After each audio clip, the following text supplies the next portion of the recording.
Bonjour Vie Victorieuse, j'ai l'immense privilège de t'apporter la parole d'aujourd'hui en ce qui a trait de la prévoyance qui amène à une vie victorieuse. Père très saint, je te remercie pour ta vie en abondance. Je te loue, Père éternel, mon Dieu, parce que tu es là, toujours présent avec nous pour nous aider, pour nous soutenir. Seigneur, ta grâce dans ces derniers temps, nous la vivons. Nous la vivons parce qu'elle est palpable. Alors je te remercie vraiment parce que tu es au milieu de ta création que nous sommes. Je te loue, Papa, mon Dieu, pour ce ministère Vie Victorieuse. Je prie vraiment que tu continues ton œuvre comme tu l'as promis, Seigneur, dans ta parole. Louange et honneur à ton précieux nom, Saint-Esprit. J'ai confiance en toi et je compte sur toi au nom de Jésus. Amen. Amen. Donc vraiment, nous devons être prévoyants. Prévoyants, pourquoi? Parce que lorsque nous regardons même aussi dans le fait ce qu'on nous bâtissons dans ce monde pour notre propre futur, ben tantôt on est en train de toujours prévoir à l'avenir pour que nous puissions être bien justement. Peut-être que tu es en train de prévoir justement déménager dans une maison que tu veux acheter. Peut-être que tu es en train de prévoir aussi pour bâtir une maison, pour avoir des enfants justement. Si tu es une femme, peut-être que tu te mets sous une certaine forme de régime et tout. Et peut-être aussi que tu es athlète justement et tu es en préparation, tu prévois faire emporter au fait la médaille et ainsi de suite. Donc on est appelé aussi à prévoir pour l'avenir justement. Oui, Jésus nous met en garde que vraiment à chaque jour suffit sa peine. Lorsque nous avons des peines et tout, ben une journée c'est suffisant pour cela. Mais même aussi pendant cette peine-là, on peut avec l'aide de notre rocher justement prévoir un futur en lui au fait tout simplement adhérer au futur qu'il a prévu pour nous. Donc, tout simplement, par aussi des stratégies de prière. Nous avons besoin d'investir dans la prière justement à long terme. Parce que bien souvent, ceux qui te disent peut-être ne prie pas beaucoup, ne prie pas ou bien n'adore pas Dieu justement, quand tu creuses plus loin vraiment, tu verras des mains aussi, des choses qui se font vraiment que toi-même tu regardes à cela, tu dis Seigneur épargne-moi, je ne veux pas de ça, je ne veux pas toucher à ça, je ne veux pas faire ça, je ne veux pas compromettre, je ne veux pas voler l'onction de quelqu'un, je ne veux pas toucher à cela. Seigneur, garde mon onction aussi, garde ma vie, garde mon cœur. Parce que là, tu vois vraiment que on veut t'enlever la piété, mais aussi on veut te donner autre chose. Il y a ces deux facettes-là, soit c'est Dieu ou bien c'est l'autre côté. Donc vraiment, il en demeure pas moins qu'il est de notre responsabilité en tant que chrétien vraiment de prier. Parce que Jésus, il nous met en garde. Et c'est aussi son exemple qu'il est pour nous, que de prier. Jésus, combien de fois il se retirait de la foule, il allait prier. Donc si Jésus, il priait, lui qui est parfait, à plus forte raison, toi et moi, mon frère, ma soeur, nous avons besoin de prier, que Dieu nous vienne en aide.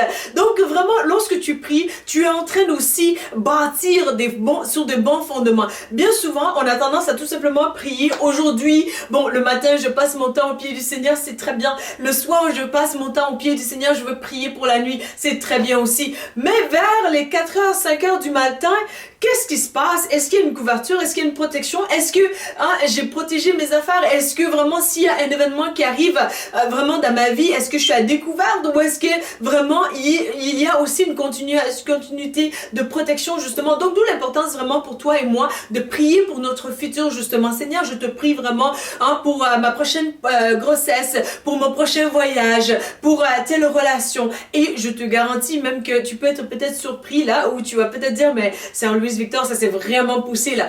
Mais je te garantis que lorsque tu auras vu dans le secret qu'est-ce qui s'est passé, dans certains cas, il y a lieu pour toi d'être dans une pensée, d'être vraiment active dans tes pensées, de prier rapidement pour ce sujet-là. Parce que n'attends pas à la fin, pour être surpris justement. Donc, parce que tout simplement, l'idée est que tu dois prier pour ta fin de vie.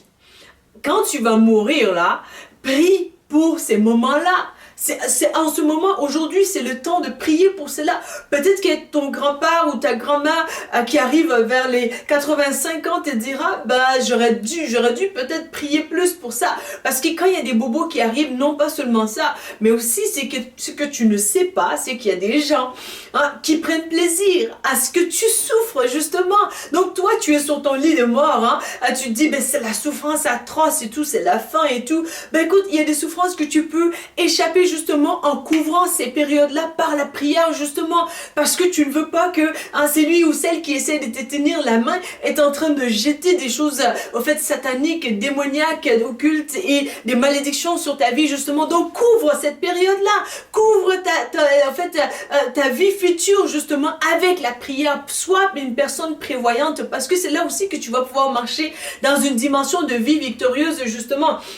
Alors que Jésus lui-même, il te dit que lorsque nous, priez afin que votre joie soit parfaite, complète. Donc, il y a une dimension de joie qui peut être complète lorsque tu pries. Parce que aussi, lorsque tu pries, tu n'es pas en train de tout simplement méditer sur des choses d'inquiétude sur le futur, justement. Et il y a un passage magnifique aussi. Priez, pour que votre joie soit complète, c'est plus Jean chapitre 15. Mais aussi, il y a un passage aussi dans, je crois bien, 1 Thessaloniciens chapitre 5, verset 17, je crois. Je pourrais me tromper là-dessus. Mais bref, dans ces passages bibliques, vous pouvez le trouver facilement sur Google, c'est vraiment que prier sans cesse. Et aussi, il y a un autre passage aussi de la Bible qui nous dit tout simplement, ne vous inquiétez de rien, mais en toute chose, par des prières et supplications et actions de grâce, demandez. Donc, demandez afin que votre paix, afin que la paix de Dieu aussi soit notre partage au niveau mental, mais au niveau du cœur aussi. Donc, vraiment, dans ces passages, ce que j'aime beaucoup, c'est que ne vous inquiétez de rien, mais en toute chose, donc rien et tout. Donc vraiment, lorsque tu pries pour toutes choses, justement, que tu ne laisses rien au hasard, devine quoi? Ta vie, elle est victorieuse, justement, parce que l'ennemi, il a beau essayer de venir te voler ou bien essayer de te détruire, il n'y a rien qu'il puisse prendre. Lorsque vraiment tu veux serrer la main de quelqu'un, tu n'es pas inquiète parce que qu'on puisse te voler l'onction que Dieu t'a donné, parce que tout simplement, tu as couvert par la prière l'onction d'huile que tu as préparée, justement. Si quelqu'un d'autre veut la prendre, il peut la prendre, ça ne va pas lui servir, parce que toi, c'est dirigé déjà par la prière.